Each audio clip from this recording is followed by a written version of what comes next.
Olá! O caminho para o desenvolvimento do Brasil passa obrigatoriamente pela ciência, a tecnologia e a inovação. Por isso, é urgente investir mais e melhor nessas áreas e formar os jovens para um mercado de trabalho onde essas carreiras são cada vez mais demandadas. Sobre esse e outros temas, nós vamos conversar no assunto de estado de hoje com o senador astronauta Marcos Pontes, do PL. Senador, muito obrigado pela sua presença no nosso programa.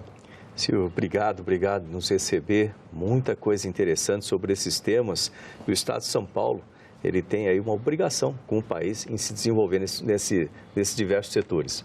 Sim, é verdade. Vamos começar falando do ranking global de inovação, senador. A gente estava comentando até que antes de começar o programa que, segundo o último índice que foi divulgado no ano passado, com dados relativos a 2021, o Brasil ocupava um modesto 54º lugar. Nós temos até um infográfico aqui para mostrar para as pessoas. Está aqui, ó. O Brasil, ele está em 54º lugar. Os primeiros colocados são Suíça, são Estados Unidos, Suécia, Reino Unido e Holanda. O Brasil está em 54º, esteve em 57º, melhorou 3 posições, mas como o senhor pode ver, não é uma grande vantagem. Nosso melhor ranking foi em 2011, 47º. Né? A Confederação Nacional da Indústria, por exemplo, ela considera que o principal problema que leva o Brasil a figurar tão mal posicionado nesse ranking é que os investimentos na área têm caído ano a ano. Então, de que forma o senhor acha que o senhor pode colaborar dentro do Senado, com a sua experiência de ex-ministro de Ciência, Tecnologia e Inovação, com toda a sua carreira ligada à área de ciências, como é que o senhor pode colaborar para a gente tentar reverter um pouco esse cenário no Brasil, senador? Olha, isso é muito importante, esse tema. Aliás, quando eu cheguei no Ministério, nós éramos o 62º, aí foi para 57º, 54º, mas ainda muito distante do que eu considero como ideal. No Brasil tem que estar abaixo de 20 nesse ranking. É um ranking composto, ele é múltiplo, né? São muitos indicadores para formar esse ranking. Entre eles, você tem como você consegue melhorar também o ambiente de desenvolvimento de tecnologia no país. Isso envolve desde a infraestrutura, a formação de pessoal. É um tema para a gente conversar bastante, a necessidade de pessoal nesse setor. Até chegar lá no topo, como que a gente tem os investimentos nas empresas de tecnologia, como que as empresas investem também. Se você olhar o Brasil, quando você fala de investimento como percentual de PIB, né, o Brasil, ele está ali, o ideal seria acima de 3%. Nós estamos ainda 1,1%. 1,2%, cerca de metade do setor privado, metade do setor público. Se você comparar com a Coreia do Sul, por exemplo, que é acima de 5%, mas esses acima de 5 deles, é um dos países que nós temos uma consultoria, vamos dizer assim, uma parceria muito boa com eles, eles nos passaram muitas coisas interessantes para o Ministério. Ali eles têm 88%, ou melhor, 78% do investimento privado e 22% do investimento público. Mas para que isso aconteça, existem muitas necessidades, inclusive de legislação, para permitir que isso seja feito. E aí entra no ponto que você perguntou, como que o Senado pode ajudar. Então, é justamente melhorar a legislação de forma que nós possamos ter mais desenvolvimento no setor e desenvolvimento, inclusive, com o investimento legal das empresas em desenvolvimentos tecnológicos. O senhor realmente mencionou na sua resposta, já até como um assunto que eu ia comentar, que é essa questão do investimento. O Brasil investiu 1,21% em 2021 do PIB em ciência, tecnologia e inovação, realmente é muito pouco se comparado com outros países. Não vamos chegar nem na Coreia, que a Coreia talvez seja a líder nesse ponto, mas na Alemanha, Estados Unidos, tudo 3%. Temos até o vizinho Chile aqui que investe mais do que a gente, né?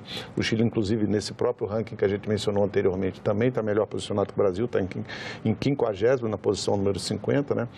Então, o que a gente observa é que os investimentos realmente têm caído, né, em relação ao PIB, e a gente busca, claro, o senhor mencionou, existem caminhos legais para a gente poder incentivar as empresas a atuarem, mas do ponto de vista do orçamento público, o senhor acha que a ciência, tecnologia e inovação chegou no seu limite em termos de orçamento da União?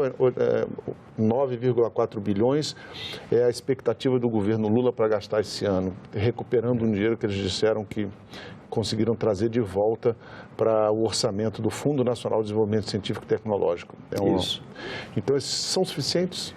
Esse fundo foi na minha gestão que nós conseguimos a liberação, foi um ganho muito grande.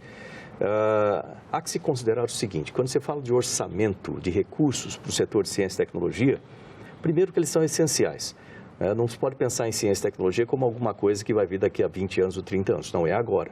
Veja bem, nós desenvolvemos, por exemplo, a primeira vacina feita no Brasil, da história do Brasil, foi desenvolvida na minha gestão graças a investimento sério. Não adianta também o recurso e o recurso ser colocado de forma incorreta. Você precisa ter eixos estruturantes, eixos estratégicos bem desenvolvidos, um programa bem feito, com política, com estratégia, com planos e etc. Isso a gente tem ali no Ministério. Eu passei o Ministério com tudo isso. Inclusive, na parte de orçamento, quando eu recebi o Ministério, nós tínhamos uma dívida de 350 milhões para as bolsas. E eu sempre priorizei essas bolsas, tanto que durante a minha gestão inteira, nós nunca deixamos de pagar nenhuma bolsa, nunca atrasamos nenhum dia e nunca cortamos nenhuma bolsa. Isso é importante. E esse esforço todo feito dentro do orçamento da União. E você pode separar esse orçamento, como o pessoal provavelmente conhece, né? Você tem um orçamento total, onde você tem uma parte obrigatória, uma parte vinculada e uma parte discricionária. Essa parte discricionária é ali onde a gente se acotovela ali com os outros ministérios e agora com 37 ministérios vai ter um acotovelamento maior. Então, eu não espero bons tempos em termos de orçamento da União. Mas, eu não deixei só essa fonte de recursos do Ministério.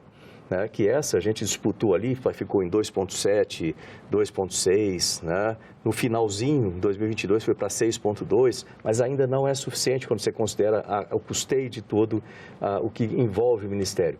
Mas aí eu somei mais duas fontes. Primeira, que pouca gente sabe ou pouca gente discute, é o orçamento privado dentro do setor de ciência e tecnologia. Copiei isso da Coreia do Sul, com a ajuda, um trabalho muito grande do TCU. Então, hoje, empresas, fundos de investimento podem investir em projetos. Por exemplo, o Instituto Nacional do Semiárido. Antigamente, ele só tinha um orçamento X, que tinha que servir para custeio e projeto. Hoje em dia, eles têm esse orçamento X, que só é usado para custeio. E 5x que vem de investimento privado para dentro dos projetos. Isso a gente está falando mais em torno do percentual adequado nos países que investem muito em ciência e tecnologia. E, logicamente, o Fundo Nacional de Desenvolvimento Científico e Tecnológico foi uma luta bastante grande. O Ministério, eu encampei isso aí, foi uma luta junto com a comunidade científica, o setor produtivo, para a liberação desse fundo. Esse fundo ele era contingenciado desde lá de 2014, cerca de 90%. Mas não é só isso, não. Ele arrecada 9 bi, 10 bi por ano do setor privado. E aí, o que a gente podia utilizar no Ministério, na prática, era cerca de 80 milhões. Né? Você vê, olha só, por quê? Porque existem os projetos que já estavam em andamento, que você tem que manter, e existia uma tal de equalização, que isso, por causa da taxa TJLP, para a FINEP pegar esse recurso, ficava muito caro o dinheiro, aí tinha que fazer uma equalização, lembrando que a FINEP não é um banco, é um órgão de fomento. Então, foi uma luta, conseguimos descontingenciar isso. O ano passado, 2022, eles fizeram o uso disso aí por praticamente 3 bilhões, né, colocados no sistema, mas não é suficiente, porque esse ano o que aconteceu? Esse ano, logo de cara, foram 4,2 bilhões que, né, de novo contingenciado. Então, a gente está aguardando aí a MP do governo para poder descontingenciar isso e poder ser utilizado. Aí o Brasil entra numa boa, vamos dizer assim, uma boa margem com relação ao investimento de tecnologia. Mas lembrar que a gente tem que trazer o setor privado junto também. São Paulo, senador, já é um ambiente em que a gente pode considerar que existe uma cooperação, porque nós estamos falando aqui muito de investimento, mas o senhor citou aqui, antes da gente começar a conversar, a questão da Coreia, isso depois no programa também, que as empresas investem muito. E no Brasil a gente precisa estreitar, talvez um pouco mais, nessa área de ciência, tecnologia e inovação, estreitar o trabalho do governo com as universidades, as universidades com as empresas, né, fazer esse tripé, né, que é essencial. São Paulo, por exemplo, que é um estado mais desenvolvido do Brasil, já existe esse ambiente de cooperação, porque a gente conhece, sabe muito bem que existem centros de excelência no estado de São Paulo, como o USP, Unicamp. Então, já temos esse ambiente lá? Tem uma situação um pouco melhor, não ideal ainda. Eu, no Ministério, costumava puxar muito, eu inventei uma entidade, vamos dizer assim.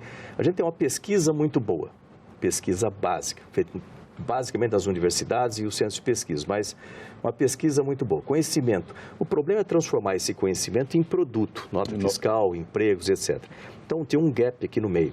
Então, eu criei o que a gente chamava no Ministério lá, de Centros de Tecnologia Aplicada, que tem justamente essa finalidade de aproximar, o pessoal fala muito da triple hélice aí, né?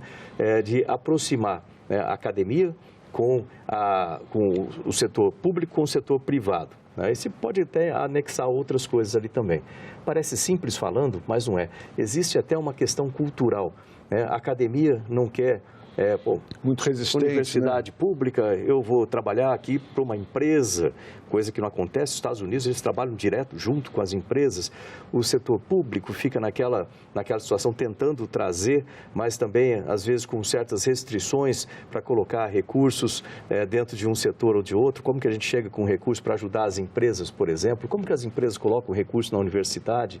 Então, ainda tem aí algumas coisas a serem resolvidas.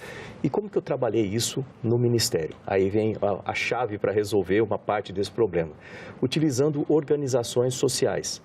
Por quê? Você tem dois tipos de entidades colocadas no Ministério. Tem aquela de administração direta, que tem que obedecer rigidamente todas as regras, né? Eu não posso trazer recurso privado diretamente agora com o Invest. Depois o pessoal procura aí, invest.mcti.gov.br. Então, é uma maneira que o TCU colocou de fazer isso, mas não pega o arcabouço inteiro. Agora, as organizações sociais, como o CNPEM, Centro Nacional de Pesquisa em Energia e Materiais, fica lá em Campinas, onde fica o Sirius, etc., por ser uma organização social, que o Ministério tem um contrato de gestão, que você investe uma certa quantia de dinheiro por ano, né, tanto no custeio, quanto no crescimento daquela unidade, mas ele pode fazer contrato com empresas privadas, ele pode trazer a academia junto, então facilita bastante. Então nós temos no Ministério, eu me arrisco a dizer que o Ministério de Ciência, Tecnologia e Inovações tem as melhores OSs, as que funcionam melhor no país, como o CNPEM. Eu criei também o Instituto Nacional do Mar como uma organização social e com isso esse tipo de modelo funciona e funciona bem para trazer as coisas em conjunto. Criam-se centros de excelência. E eu criei também alguns outros, como o Centro de Excelência em Tecnologia 4.0, para a Indústria 4.0, lá em Sorocaba. O Centro Nacional de Tecnologia de Vacinas em Belo Horizonte, junto com o FMG, né, justamente para trazer conhecimento e transformar isso aqui em desenvolvimento de vacinas, produto final, com a indústria junto. O Centro Nacional de Tecnologia de Medicamentos, junto com a Unesp, em Botucatu, lá no CEVAP, para o Brasil vai ser menos dependente em medicamento e assim vai. Então, é uma questão de você pensar junto com o TCU, pensar junto com os órgãos de controle, achar maneiras de trazer e mudar um pouco a cultura, né? Trazer o pessoal, gente, a universidade, ela ajuda muito. O pessoal tem que ver isso. A universidade tem que olhar a empresa e falar assim, pô, eu posso dar isso com uma formação melhor para o meu aluno, inclusive, porque ele já está trabalhando direto no mercado, e trazer projetos que eu vou ter uma extensão muito mais prática para aquilo. E o governo utilizar tudo isso. Senador Marcos Pontes, vamos falar um pouco de educação, né? A gente sabe que aquele modelo... na nossa geração, nós somos praticamente da mesma idade, aquele nosso modelo de escola antigo que o professor falava e a gente só ficava ouvindo, isso já está mais do que superado, né? E várias escolas em São Paulo, recentemente, não só em São Paulo, mas em São Paulo muito, cerca de 20, começaram a implantar um sistema muito interessante, são chamados laboratórios makers, né, fazedores, né? O Estado já possui quase 20 desses, muitos dos quais foram viabilizados, inclusive, com apoio e recursos do Ministério da Ciência, Tecnologia e Inovação durante a sua gestão. Explica para a gente um pouco desse projeto e por que ele é tão importante para mudar a vida desses jovens brasileiros e paulistas. Primeiro, se me permitir, eu vou falar por que isso mexe tanto comigo. Quem conhece a minha história sabe que eu saí lá de Bauru, da periferia de Bauru. Meu pai era servente de serviços gerais, basicamente faxineiro do Instituto Brasileiro do Café. E eu consegui sair da periferia graças a um curso que eu fiz no Senai. Eu estudava de manhã no Senai como eletricista, trabalhava como eletricista aprendiz, ganhava meio salário mínimo. Com aquele meio salário mínimo eu pagava o curso noturno no Colégio Técnico Profissionalizante. E aquilo me tirou do alcance da criminalidade, vamos dizer assim, me tirou da rua, me deu autoestima, autoconfiança. É isso que eu quero trazer para os nossos jovens, em São Paulo e no Brasil como um todo, usar aí como modelo. Mas para isso você precisa de um começo também né? Porque educação é uma sequência, né? Então, a gente precisa começar lá, desde a primeira infância, com cuidado na primeira infância, de que essas crianças cresçam de forma saudável, para que elas tenham condições físicas e emocionais de se desenvolver, desenvolver seus talentos.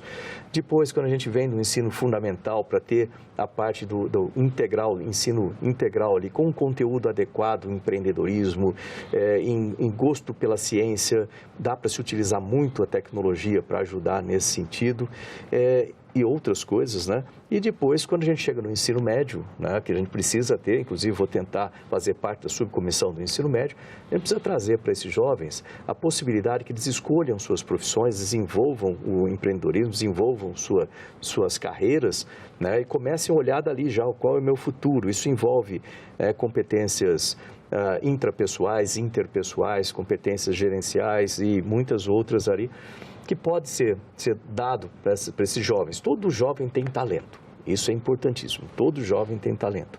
E a gente precisa ajudá-los a desenvolver isso aí. Se você olhar os países mais desenvolvidos em termos de tecnologia fina, ou de precisão, como Coreia do Sul, Japão, os países nórdicos, Alemanha, todos eles dão um incentivo muito grande para o ensino profissionalizante que está dentro desse contexto. E a gente precisa desenvolver profissionais para as carreiras, chamadas carreiras do futuro. E aí vem os laboratórios makers, né, que dão ali uma visão para esses jovens de como desenvolver seus próprios projetos, associado a uma formação de empreendedorismo. Eles já começam a colocar na prática ali as suas ideias de como transformar uma ideia num produto que vai se tornar um produto rentável. Ou não, ou rentável, ou não, depende, mas ali é onde que você tem esse conhecimento na prática. A educação é isso, tentativa. A gente tem que auxiliar esses jovens a desenvolver seus talentos.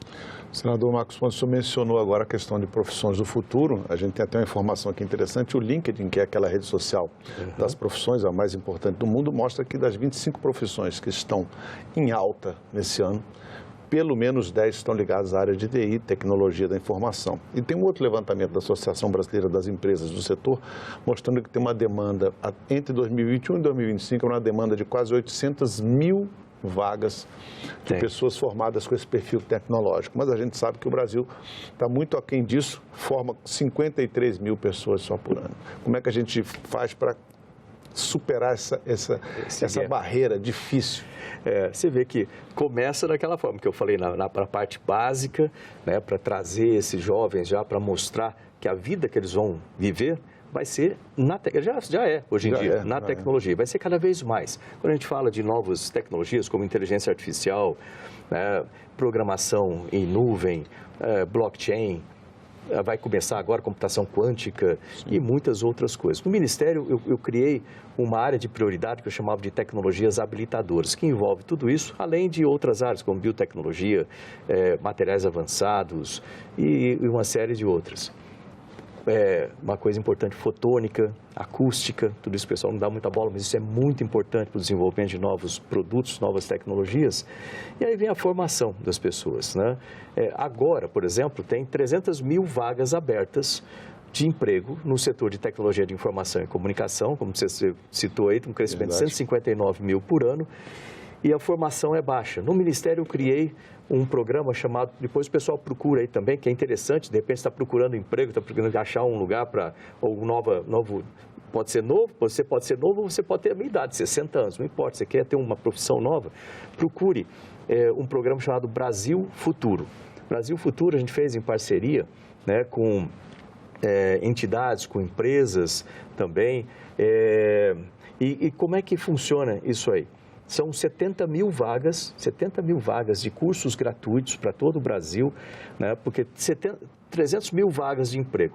E muita gente precisando de emprego, precisa dar esses cursos. Então, são cursos gratuitos de curta duração e média duração, né? Que você consegue juntar isso aqui e a pessoa conseguiu um emprego.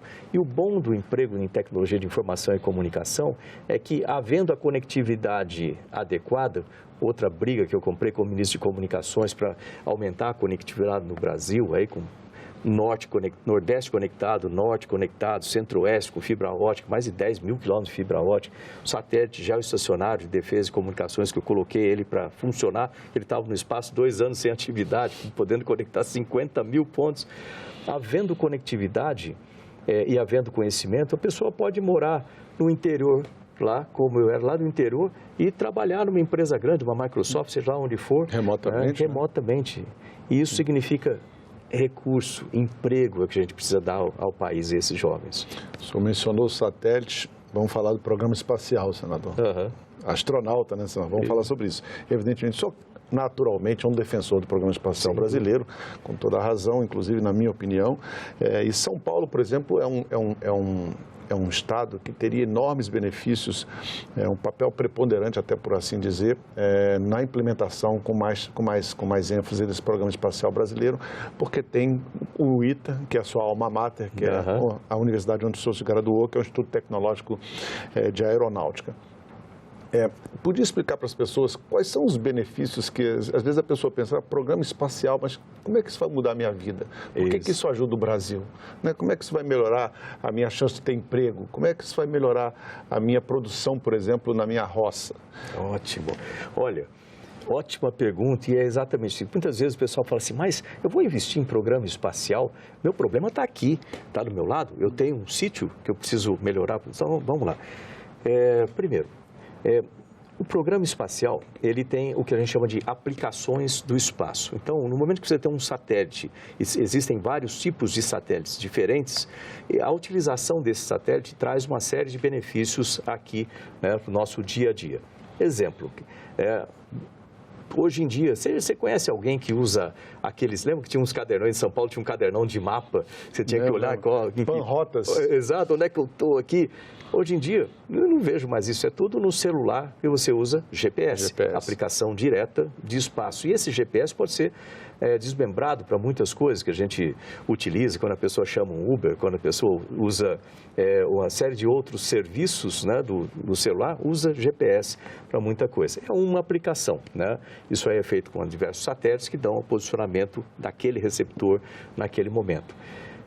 Outras aplicações, quando você pega internet das coisas, né? Hoje em dia uma aplicação, mais uma tecnologia habilitadora, e você tem, por exemplo, no campo, diversos sensores instalados no solo, de acordo com esses sensores você tem a qualidade do solo naquele momento. Isso é transmitido via satélite, é feito todo o estudo, você sabe se você precisa colocar mais de um fertilizante ou outro, você consegue fazer o que a gente chama de agricultura de precisão, né, para economiza água, economiza fertilizante, economiza defensivos principalmente, e muita coisa pode ser feita. Quando a gente fala em proteger o meio ambiente, a gente usa satélites. Quando a gente fala em proteger e melhorar, vamos dizer assim, a pesquisa no nosso litoral, a gente usa satélites. E isso tudo vem da nossa alimentação.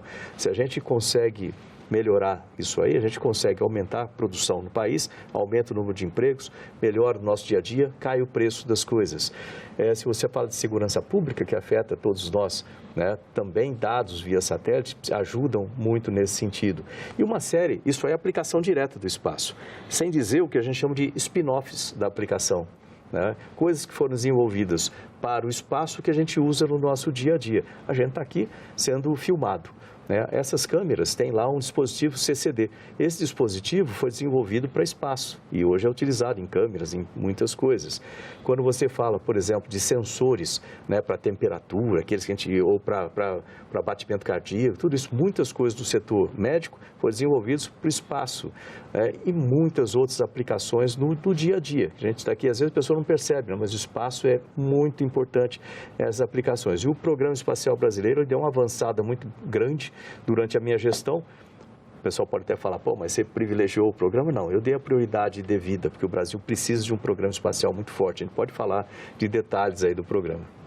Senador, muito obrigado pela sua presença no nosso programa. Olha, eu que agradeço, viu? Parabéns pelo programa. Pessoal que está assistindo aí de São Paulo, contem comigo aqui no Senado, né? Eu conto com vocês, me acompanhem nas minhas redes sociais também, @astropontes, e estamos à disposição. Ideias, passem as ideias para mim, sem dúvida nenhuma a gente pode trazer melhor resultado aqui através do Senado. Obrigado, senador. Obrigado. Eu agradeço também a você que nos acompanha até agora, lembrando que essa entrevista já está disponível para você baixar ou compartilhar no nosso site, senado.leg.br/TV, no nosso canal do YouTube ou em podcast nas principais plataformas de áudio. Obrigado pela companhia e até o próximo Assunto de Estado.